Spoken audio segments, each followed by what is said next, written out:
জিব্রাইল আলাইহিস সালাম তার কাছে উপস্থিত হয়ে নবীকে একটি অদ্ভুত জায়গায় নিয়ে গেলেন। তার হাতে একটি রেশমি রুমাল ছিল। নবীজি হজরত মুহাম্মদ সাল্লাল্লাহু আলাইহি ওয়াসাল্লাম অবাক হয়ে তাকে জিজ্ঞাসা করলেন, হে জিব্রাইল, আপনার হাতে এটা কি? নবীজির কথা শুনে হজরত জিব্রাইল আলাইহিস সালাম মুচকি হেসে বললেন, ইয়া রাসূলাল্লাহ, আপনি নিজেই এটি খুলে দেখে নিন, তাহলেই বুঝতে পারবেন। অতপর নবীজি হজরত মুহাম্মদ সাল্লাল্লাহু আলাইহি ওয়াসাল্লাম সেই রুমালটি নিলেন এবং ধীরে ধীরে খুললেন। তিনি দেখলেন যে সেই রুমালের ভেতরে একটি ছোট্ট মেয়ের মুখ উজ্জ্বল হয়ে উঠেছে। তখন নবীজি হজরত মুহাম্মদ সাল্লাল্লাহু আলাইহি ওয়াসাল্লাম সেই মুখ চিনতে পারলেন এবং তাৎক্ষণিকভাবে বলে উঠলেন, আরে, এটা তো আমার প্রিয় বন্ধু আবু বকরের মেয়ে আয়শার মুখ। নবীজি আবার জিজ্ঞাসা করলেন, হে জিব্রাইল, আমাকে এই মুখ কেন দেখানো হচ্ছে? তখন জিব্রাইল আলাইহিস সালাম বিনয়ের সাথে জবাব দিলেন, ইয়া রাসূলাল্লাহ, এই সেই ভাগ্যবান মেয়ে যে দুনিয়া ও আখেরাত উভয় জগতেই আপনার প্রিয় স্ত্রী হবে। সে তার ভালোবাসা দিয়ে আপনার দুঃখ ও কষ্ট দূর করে দেবে। এতটুকু বলে জিব্রাইল আলাইহিস সালাম অদৃশ্য হয়ে গেলেন। অতপর ঠিক সেই মুহূর্তে নবীজি হজরত মুহাম্মদ সাল্লাল্লাহু আলাইহি ওয়াসাল্লামের ঘুম ভেঙে গেল। এমন অদ্ভুত স্বপ্ন দেখে তিনি অস্থির হয়ে ঘরে পায়চারি করতে লাগলেন। ভাবতে ভাবতে তার মনে প্রশ্ন জাগল, আবু বকরের মেয়ে তো এখনো খুব ছোট, সারাদিন তো নিজের বান্ধবীদের সাথে পুতুল খেলে থাকে। এত ছোট বয়সের মেয়ে আমার জীবনসঙ্গিনী কিভাবে হতে পারে? সে ভালোবাসার মানেই বা কি বুঝবে? এমন ৭-৫ ভাবতে ভাবতে তিনি আবারও ঘুমিয়ে পড়লেন। অতপর দ্বিতীয় রাতেও নবীজি হজরত মুহাম্মদ সাল্লাল্লাহু আলাইহি ওয়াসাল্লাম একই স্বপ্ন দেখলেন। ফলে এখন সন্দেহের কোনো অবকাশ রইল না। তাই তিনি মাথা নিচু করে আল্লাহ তাআলার হুকুম কবুল করে নিলেন। হজরত খাদিজা রাদিয়াল্লাহু আনহার ইন্তেকালের পর নবীজি হজরত মুহাম্মদ সাল্লাল্লাহু আলাইহি ওয়াসাল্লাম একাকী হয়ে পড়েছিলেন। অতপর তিনি আবু বকর সিদ্দিক রাদিয়াল্লাহু আনহুর বাড়িতে পৌঁছালেন। তিনি দেখলেন যে উঠোনে ছোট্ট আয়েশা নিজের বান্ধবীদের সাথে পুতুল খেলছিল। তাদের পুরো মনোযোগ কেবল খেলার দিকেই ছিল। তখন নবীজি হজরত মুহাম্মদ সাল্লাল্লাহু আলাইহি ওয়াসাল্লাম তাদের কাছে গেলেন এবং মুচকি হেসে জিজ্ঞাসা করলেন, কি করছো আয়েশা, তোমার হাতে এটা কি? নবীজির কথা শুনে আয়েশা নিষ্পাপভাবে হেসে জবাব দিল, এটা আমার ঘোড়া। নবী পাক সাল্লাল্লাহু আলাইহি ওয়াসাল্লাম হেসে একটু মজা করলেন এবং বললেন, আচ্ছা ঠিক আছে, বুঝেছি, কিন্তু আয়েশা, তোমার ঘোড়ার তো পাখা আছে। আরে, ঘোড়ার তো কখনো পাখা হয় না। তখন আয়েশা রাদিয়াল্লাহু আনহা নিষ্পাপতা ও দ্রুততার সাথে বলল, কে বলেছে আপনাকে যে ঘোড়ার পাখা হয় না? আপনি কি জানেন না যে আল্লাহর নবী হজরত সুলাইমান আলাইহিস সালামের ঘোড়ারও পাখা ছিল? তার কথা শুনে নবীজি হজরত মুহাম্মদ সাল্লাল্লাহু আলাইহি ওয়াসাল্লাম এত জোরে হাসলেন যে সেদিন নবী মুহাম্মদ সাল্লাল্লাহু আলাইহি ওয়াসাল্লামের নুরানি দাঁতের মাড়ি পর্যন্ত পরিষ্কার দেখা যাচ্ছিল। সুবহানাল্লাহ। নবীজি হজরত মুহাম্মদ সাল্লাল্লাহু আলাইহি ওয়াসাল্লাম আগে থেকেই আয়েশার তীক্ষ্ণ স্মৃতিশক্তি এবং বুদ্ধিমত্তা সম্পর্কে অবগত ছিলেন, কিন্তু সেদিনকার এই নিষ্পাপ কথাটি তার মনে গভীর ছাপ ফেলে গেল। তিনি ভাবলেন, হয়তো এটাই কারণ যে আল্লাহ তাআলা এই মেয়েটিকে আমার জীবনসঙ্গিনী হিসাবে বেছে নিয়েছেন। এর স্মৃতিশক্তি এবং বুদ্ধিমত্তায় আমার উম্মতের জন্য অনেক কল্যাণ লুকানো আছে। বাস্তবে পরবর্তীতে এটাই হয়েছিল। হজরত আয়েশা রাদিয়াল্লাহু আনহা সেই ৭ মহান সাহাবীর মধ্যে একজন হয়েছিলেন যিনি সবচেয়ে বেশি হাদিস বর্ণনা করেছেন। শুধু তারই মুখ থেকে ২২১০টি হাদিস বর্ণনা হয়েছে। সুবহানাল্লাহ। এরপর নবী মুহাম্মদ সাল্লাল্লাহু আলাইহি ওয়াসাল্লাম আল্লাহ হুকুম পূরণ করার জন্য হজরত খাওলা বিনতে হাকিমের কাছে গেলেন। খাওলা বিনতে হাকিম উম্মুল মুমিনিন হজরত খাদিজা রাদিয়াল্লাহু আনহার গভীর বন্ধু ছিলেন। আগেও নবীজি হজরত মুহাম্মদ সাল্লাল্লাহু আলাইহি ওয়াসাল্লামের পক্ষ থেকে তিনি হজরত সাউদা রাদিয়াল্লাহু আনহার কাছে বিবাহের প্রস্তাব পৌঁছে দিয়েছিলেন। তাই এবারও নবীজি সাল্লাল্লাহু আলাইহি ওয়াসাল্লাম তাকে ডাকলেন এবং তার স্বপ্নের পুরো ঘটনা বর্ণনা করলেন এবং তারপর বললেন, খাওলা, তুমি আবু বকরের বাড়িতে যাও এবং আমার পক্ষ থেকে এই বার্তা পৌঁছে দাও। খাওলা বিনতে হাকিম এই কথা শুনে খুব খুশি হলেন এবং সঙ্গে সঙ্গে আবু বকর সিদ্দিক রাদিয়াল্লাহু আনহুর বাড়িতে চলে গেলেন। কিন্তু সেই সময় আবু বকর বাড়িতে উপস্থিত ছিলেন না। তখন খাওলা তার স্ত্রী উম্মে রুম্মানকে ডাকলেন এবং তাকে নবীজি সাল্লাল্লাহু আলাইহি ওয়াসাল্লামের পুরো বার্তা শোনালেন। খাওলা বিনতে হাকিমের মুখ থেকে এই কথাগুলো শুনে উম্মে রুম্মান রাদিয়াল্লাহু আনহু খুব খুশি হলেন। তিনি বহু বছর ধরে এই শুভ খবরের অপেক্ষা করছিলেন, তাই খুশিতে তার মুখ যেন উজ্জ্বল হয়ে গেল। ওদিকে আল্লাহর কুদরত দেখুন, খাওলা তখনও সেই বাড়ি থেকে বের হননি যে সেই সময় হজরত আবু বকর রাদিয়াল্লাহু আনহু বাড়িতে পৌঁছে গেলেন। যেমনই খাওলা তাকে দেখলেন, তিনি আল্লাহ তাআলার শুকরিয়া আদায় করলেন এবং বললেন, হে আবু বকর, একটু মনোযোগ দিয়ে শুনুন। রাসূলুল্লাহ সাল্লাল্লাহু আলাইহি ওয়াসাল্লাম আমাকে আপনার কাছে পাঠিয়েছেন। তিনি আপনার মেয়ে আয়েশার জন্য বিবাহের প্রস্তাব পাঠিয়েছেন। এখন আপনি বলুন, এই বিষয়ে আপনার মতামত কি? এই কথা শুনে হজরত আবু বকর রাদিয়াল্লাহু আনহার খুশির সীমা রইল না। তিনি সবসময় চাইতেন যে কোনোভাবে আল্লাহ তার পরিবারকে নবী মুহাম্মদ সাল্লাল্লাহু আলাইহি ওয়াসাল্লামের সাথে আত্মীয়তার বন্ধনে আবদ্ধ করে দিন, কিন্তু কখনো সাহস করতে পারেননি যে এই কথা নিজে মুখে বলতে পারবেন। আর এখন এই বার্তা যখন নবীজি হজরত মোহাম্মদ সাল্লাল্লাহু আলাইহি ওয়াসাল্লামের পক্ষ থেকে বার্তা এসেছে, তখন আবু বকর রাদিয়াল্লাহু আনহু খুশিতে আত্মহারা হয়ে গেলেন। তিনি সেখানেই সেজদা করলেন এবং বললেন, এটা তো আল্লাহরই ইচ্ছা, আল্লাহই চান যে আমি আমার মেয়ের বিবাহ নবীজির সাথে করে দিই। কিন্তু সেজদা থেকে মাথা তুলে কিছুক্ষণ চিন্তায় ডুবে গেলেন এবং তারপর বললেন, খাওলা, এই বিবাহ কিভাবে হতে পারে? নবীজি তো আমার ভাই, আর আয়েশা তার ভাতিজিকে তো নিকাহ করা যায় না। তখন খাওলা বললেন, ঠিক আছে, আমি এই বিষয়ে নবীজির সাথে কথা বলবো। এই বলে তিনি সেখান থেকে চলে গেলেন। অতপর খাওলা সরাসরি নবী মুহাম্মদ সাল্লাল্লাহু আলাইহি ওয়াসাল্লামের কাছে পৌঁছালেন এবং সব কথা বললেন। খাওলার কথা শুনে নবীজি সাল্লাল্লাহু আলাইহি ওয়াসাল্লাম হালকা হেসে বললেন, আবু বকর আমার আসল রক্তের ভাই নন, তিনি তো আমার দ্বীনের ভাই, তাই এই সম্পর্কে কোনো বাধা নেই। নবীজির জবাব শুনে খাওলার মন আনন্দে ভরে উঠল। তিনি আবার দৌড়ে আবু বকর রাদিয়াল্লাহু আনহুর বাড়িতে গেলেন এবং এই শুভ খবর শোনালেন। তখন আবু বকর রাদিয়াল্লাহু আনহুর মনে আনন্দের ঢেউ বয়ে গেল। ওদিকে নাবালিকা আয়েশা রাদিয়াল্লাহু আনহা তার প্রতিবেশীদের বাড়িতে সাথীদের সাথে পুতুল খেলছিলেন এবং এদিকে তার দুধ মা ওয়াইকা রাদিয়াল্লাহু আনহা তাকে খুঁজতে খুঁজতে পেরেশান হচ্ছিলেন। অবশেষে যখন তিনি আয়েশাকে প্রতিবেশীর বাড়িতে খেলতে দেখলেন, তখন তাকে বাড়িতে নিয়ে এলেন। তারপর তার হাত পা ধুয়ে দিলেন, চুল আছড়ে দিলেন এবং তাকে সুন্দর পোশাকে কনের মতো সাজালেন। এরপর আয়েশা রাদিয়াল্লাহু আনহাকে নিয়ে বাগদানের ছোট অনুষ্ঠানে নিয়ে আসা হলো। এই মাহফিলটি খুব সাধারণ এবং ছোট ছিল। সেখানে শুধু আয়েশা, তার মা উম্মে রুমান, আবু বকর রাদিয়াল্লাহু আনহু, ২-৩ জন সাহাবী এবং রাসূলুল্লাহ সাল্লাল্লাহু আলাইহি ওয়াসাল্লাম উপস্থিত ছিলেন।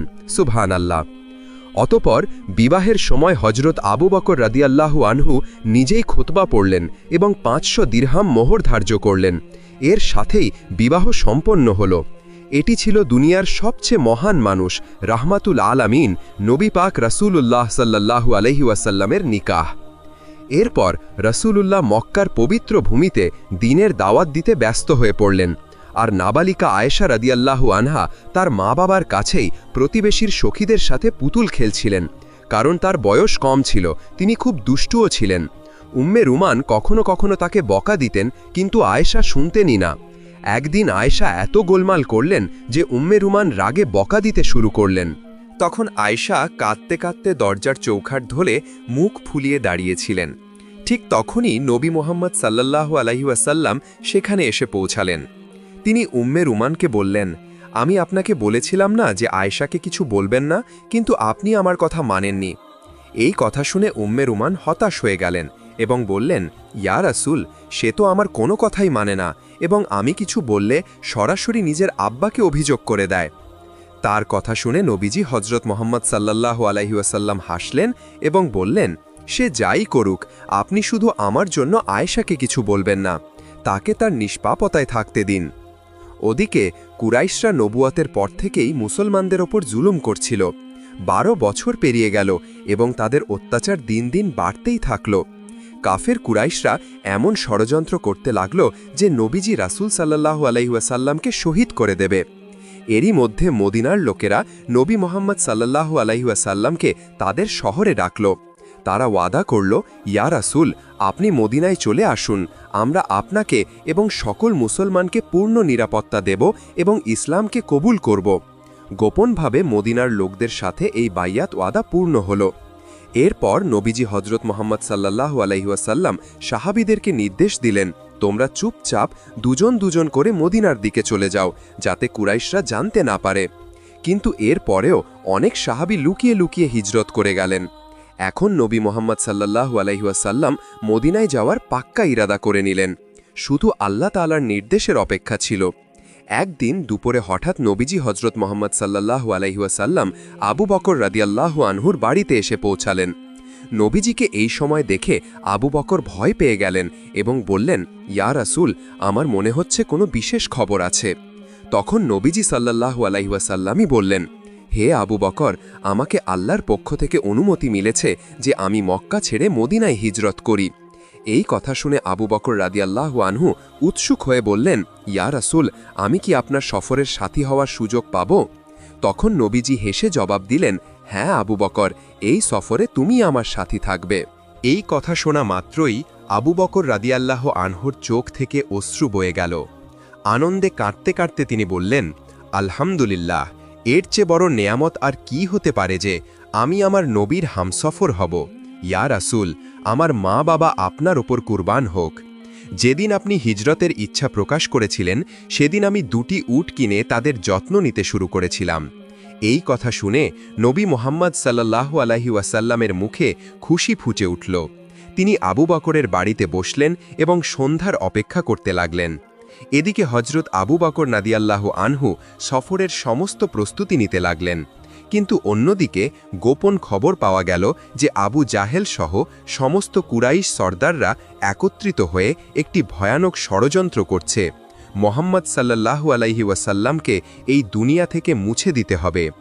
এই খবর শুনে নবীজি হজরত মোহাম্মদ সাল্লাল্লাহু আলাইহি ওয়াসাল্লাম তার চাচাতো ভাই আলী রাদিয়াল্লাহু আনহুকে ডাকলেন এবং বললেন, আলী, মানুষের সমস্ত আমানত নিয়ে নাও এবং তাদের মালিকদের ফিরিয়ে দাও। আজ রাতে তুমি আমার বিছানায় ঘুমাবে। হজরত আলী রাদিয়াল্লাহু আনহু সমস্ত আমানত নিলেন এবং নবীজি সাল্লাল্লাহু আলাইহি ওয়াসাল্লামের বাড়ির দিকে রওনা হলেন। এদিকে মক্কার রাত গভীর হতে লাগল। নবীজি হজরত মোহাম্মদ সাল্লাল্লাহু আলাইহি ওয়াসাল্লামের চোখ থেকে অশ্রু ঝরতে লাগল। তিনি হাত তুলে আল্লাহর কাছে দোয়া করলেন এবং তারপর আবু বকরকে সাথে নিয়ে সফরের জন্য দাঁড়িয়ে গেলেন। যখন নবীজি হজরত মোহাম্মদ সাল্লাল্লাহু আলাইহি ওয়াসাল্লাম উটে সওয়ার হতে লাগলেন, তখন তিনি পিছন ফিরে মুচকি হেসে হজরত আয়েশা রাদিয়াল্লাহু আনহাকে বললেন, হে আয়েশা, আমাদের জন্য দোয়া করো, আমরা হিজরতের সফরে বেরোচ্ছি। এতটুকু বলে তিনি আবু বকরের সাথে রওনা হলেন। লম্বা সফর, রাস্তার অসুবিধা এবং শত্রুদের বিপদ সহ্য করে অবশেষে নবী মোহাম্মদ সাল্লাল্লাহু আলাইহি ওয়াসাল্লাম এবং আবু বকর রাদিয়াল্লাহু আনহু মদিনায় পৌঁছালেন। কিছুদিন পর হজরত আয়েশা রাদিয়াল্লাহু আনহা এবং তার পুরো পরিবারও মদিনায় চলে আসলো। এইভাবেই সময় গড়িয়ে যেতে লাগল। একদিন হজরত জিব্রাইল আলাইহিস সালাম নবীজি হজরত মোহাম্মদ সাল্লাল্লাহু আলাইহি ওয়াসাল্লামের কাছে এলেন এবং বললেন, ইয়া রাসূল, আয়েশা আপনার স্ত্রী, তাকে সম্মানের সাথে আপনার বাড়িতে নিয়ে আসুন। এই কথা বলে জিব্রাইল আলাইহিস সালাম চলে গেলেন। আল্লাহর কি কুদরত!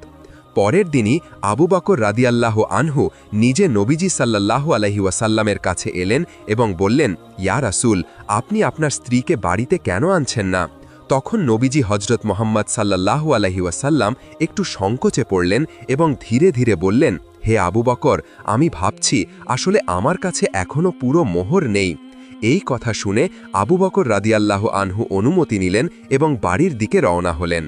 হাঁটতে হাঁটতে তার মনে এই চিন্তাই ঘুরছিল, আমার মেয়ে তো নবীজি সাল্লাল্লাহু আলাইহি ওয়াসাল্লামের আমানত এবং মোহরের দায়িত্ব আমারই।